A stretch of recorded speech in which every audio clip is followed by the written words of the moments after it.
Alright, hey guys. So this is going to be over the, sorry for the lighting, but this is going to be over the E-marker, the Spider Pilot E-marker. So a customer of mine gave me this because he couldn't figure out why it wasn't firing. And I took it all apart, and it wasn't, I tested it first and it was not cycling. And the trigger was malfunctioning. It wouldn't engage sometimes. What we figured out once we took it off, we turned it on. We had to put a new battery in it because that was part of the problem. Each time the trigger was pulled, there wasn't enough power for this micro switch right here. It's gonna be inside the handle here. It's gonna be placed right here, just slipped in there. It didn't have enough power to read that the micro switch was getting pressed, if you can hear that clicking. And that was the reason for it not, it wasn't cycling at all at that point. So we put a new fresh 9-volt battery. Now, I put a non-rechargeable battery in here. And if you still have this charging port right here, you will have to get a rechargeable 9-volt battery. That's what it's set up to take. This model, that's enough for the handle here. All you gotta do is turn that on, and it's on safety right now, so it won't do anything. And then if we click that again, you can hear that, and we click it again, and you get burst, and you get to click it. You gotta double click it each time. You get 6 burst, and then you get auto. That just actuates this trigger right here with a magnetic clutch right. I won't call it a clutch. I can't remember what they're called, but a magnetic sliding plate. I won't call it a clutch. Magnetic clutch that pulls in a guard that pushes the arm down, which pulls this down, and that allows it to cycle. When the piston this pops back up, the piston slides forward. This goes down, the piston slide. The firing hammer, if you want to so call it that, slides forward, and then the excess gas goes through this pilot. Where is it? Not on here. It goes through this pilot hole right here and pushes the rod. So the rod goes forward, pushes gas down in here, through here, and builds up pressure in this inlet here, and pushes this ram backwards.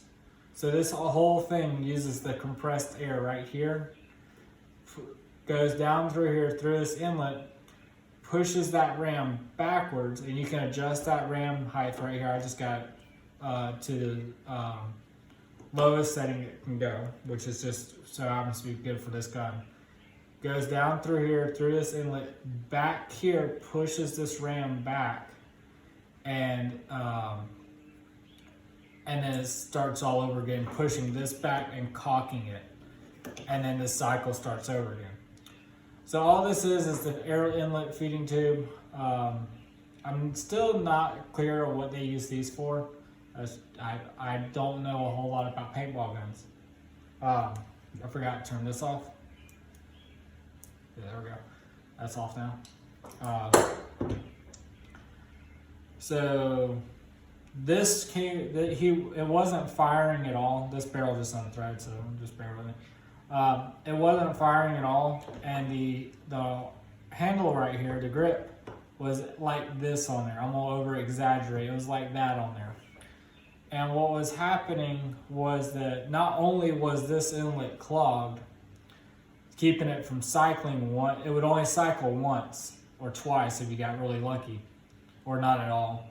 What was happening, this inlet was clogged with paint or just grime that got in there. I believe it was a mixture of paint and grime, and it wasn't allowing the air to pass through into the chamber here and pushing that piston back. Now on this model, there's a couple models out there. This model has a retainer pin here. Retainer pin there, and that slides out, and this is just a ramrod that helps protect that gas. There's a little shim in here. You don't want to lose that.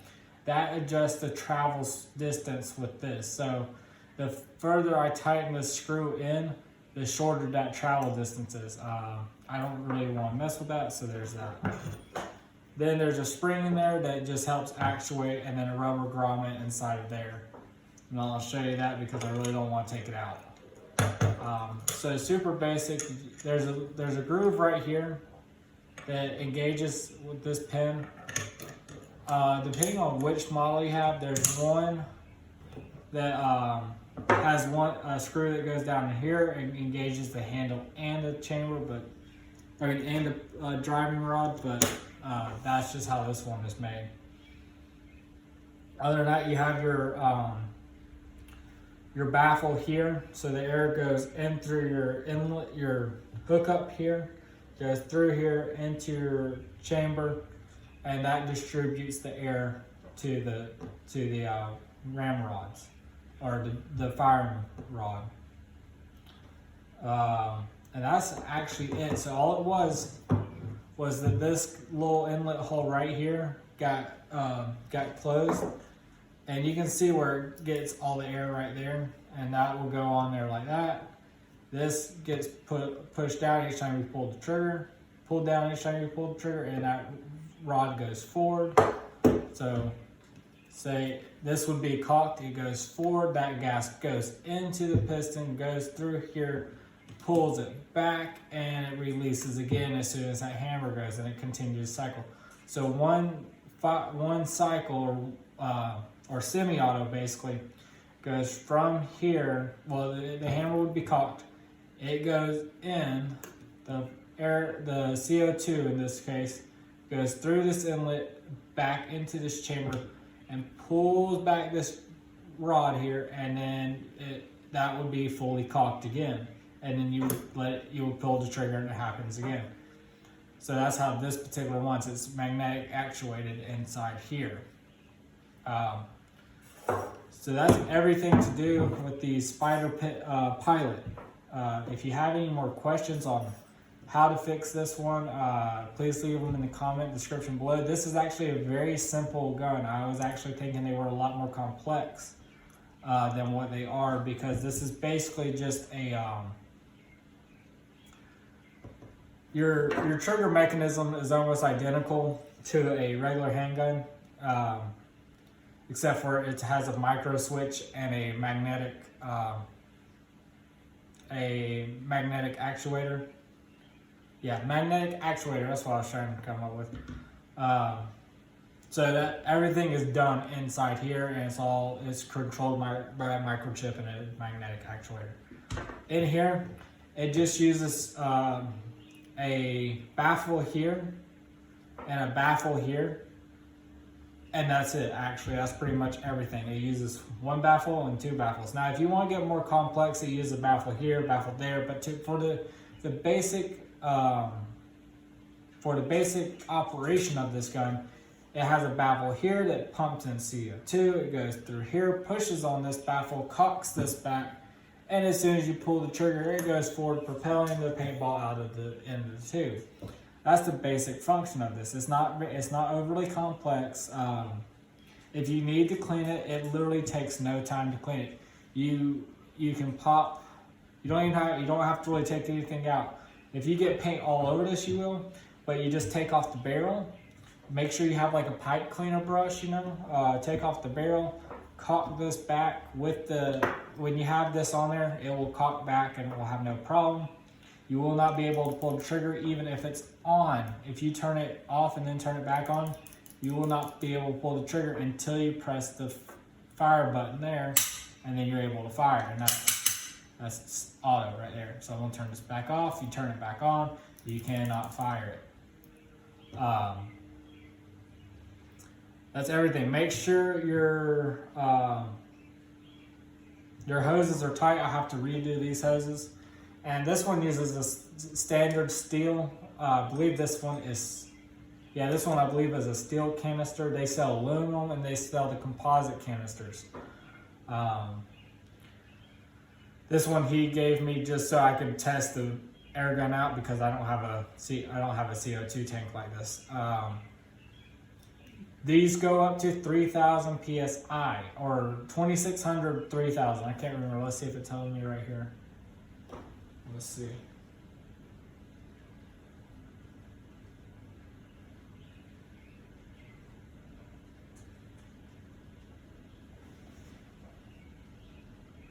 Sorry, I'm trying to figure out.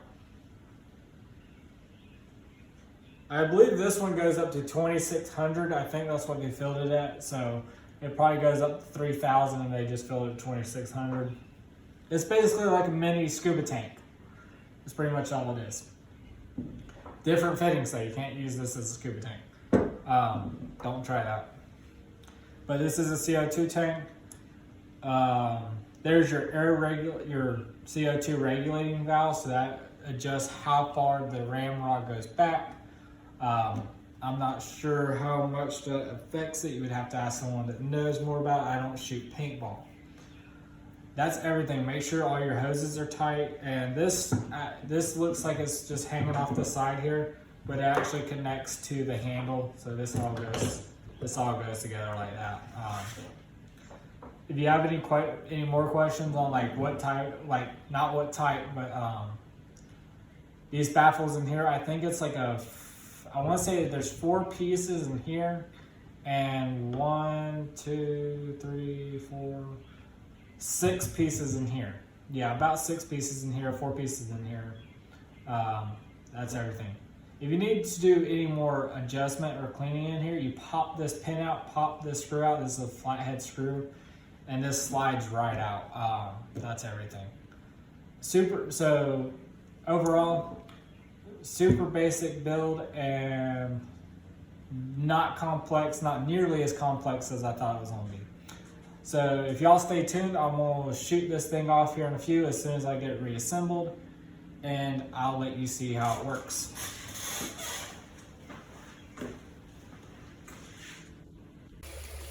Alright guys, so here in the back, I got it all back assembled. So the problem was before, let's see if I was actually in frame. Yeah, I'm about in frame. The problem is before that there's a air inlet valve right here that goes down and pushes this rod back and recocks it. And that's why it wasn't cycling. So now we got that fixed. With the air tank, you always want to make sure that's always threaded. It's going to be really hard to thread in because of all that pressure that's in there. But you just keep on threading until the mating surfaces meet right here. So let's see. Yeah, it's as tight as it will go. And then you just turn it on. Turn it on right there. Your safety is on. You push this switch back here, and now it's on semi. Oh, helps if I caulk it. And there's that. And now it's all the way back in the caulk position. We're gonna put it on 3. This is a 3 burst. There's 3. That's 6. And what you gotta do is you gotta double click that each time. And we're gonna go ahead and finish it out with full auto.